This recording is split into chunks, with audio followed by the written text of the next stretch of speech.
Юля, вы получили премию Евразия. Да. Какую, расскажите, и за что? Первая премия, номинация "Пьеса для камерной сцены" за свою пьесу "Ба". А скажите, пожалуйста, это у вас вообще первая премия в жизни или нет? Да, это для меня первая премия, и вообще я очень счастлива. По-моему, это очень круто получить премию от Николая Коляды, потому что мне очень нравится он как драматург, как режиссер. Меня восхищает масштаб его личности, и я очень счастлива, что мне так повезло и удостоилась такой премии. Ну, я думаю, что это заслуженная премия. Я надеюсь.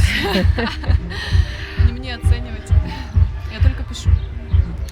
А скажите, пожалуйста, ведь эта пьеса, она как-то теперь у вас какие-то перспективы имеет?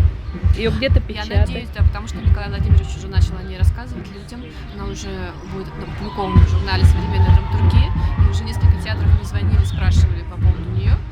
Я думаю, что да, наверное, ну, опять же, пока еще не знаю, но премьера точно будет в театре Коляда. Что дальше, не знаю. Кстати, я не сказала же, Юлия Тупикина, драматург из Москвы, а пьеса называется? Пьеса называется "Ба".